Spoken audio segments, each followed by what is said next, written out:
This legislation, the sales tax holiday, was something I stumbled into while I was in Dallas one weekend.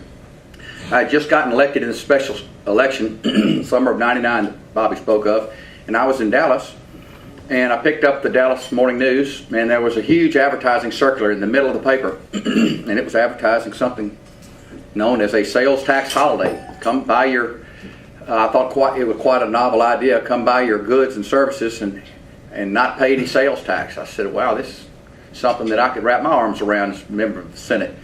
So I set about finding out what states had sales tax holidays. At the time, there were only 3 in the country: Texas, New York, and Florida.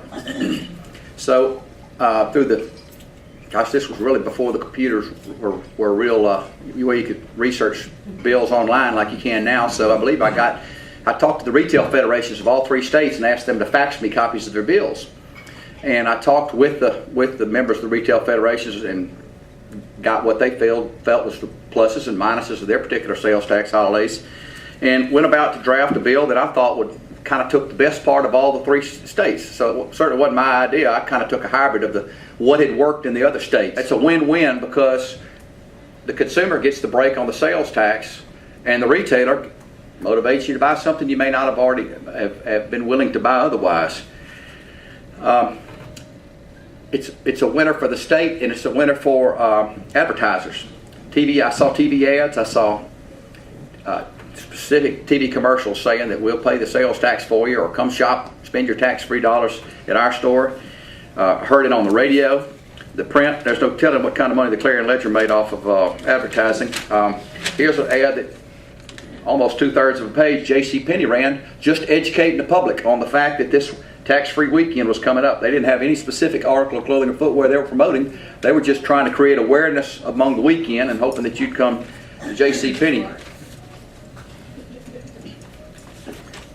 Here's an ad from Cowboy Maloney. See, that's not written into the law. It's, electronics and $2,000 high-definition TVs are not exempt from sales tax, but because of the other stores participating and Cowboy Maloney wanting to get in on the frenzy, he had offered to pay the sales tax for you in the form of a gift card. That was a rebate. Most of the states, all the surrounding states around us, had their sales tax holiday the first weekend in August. So about 3 years ago, I tweaked the bill to make ours the last weekend in July so that we would be ahead of those states. The idea of getting those shoppers to jump the gun and come into Mississippi, and I know for a fact that it happened up in North Mississippi, so schools are starting earlier and earlier now, so people wanting to buy their clothes, I know some teachers that start next week going to classroom to get ready for school.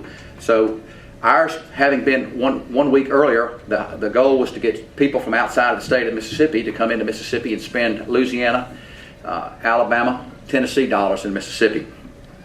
Also, when they're here, we hope they'll buy gasoline. We get 18.5 cents a gallon tax on gasoline. And when they're here in the food court, some people make a full day shopping out of this.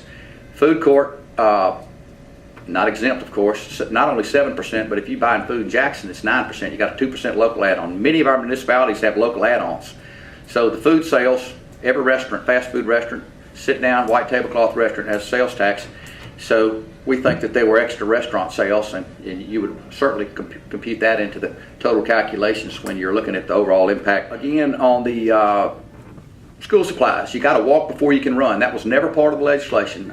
We introduced a bill last year in the session that didn't make it very far to try to get that added to it, and I think there'll be an impetus to get that included.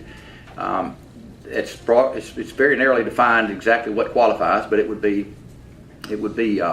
paper, pencils, scissors, calculators, products for school, backpacks that are currently not exempt. And I read a quote in the paper, people are more interested in saving tax for something they have to buy, not the general populace. A lady was quoted in the paper saying, I spend a lot more money on school supplies than I do clothing. Well, I don't. I'm single. I don't have any back-to-school supplies. And people that have raised their children don't spend money on back-to-school supplies. And some schools don't force their students to buy back-to-school supplies. So it's just a matter of where you spend your money is where people want to get that tax break. But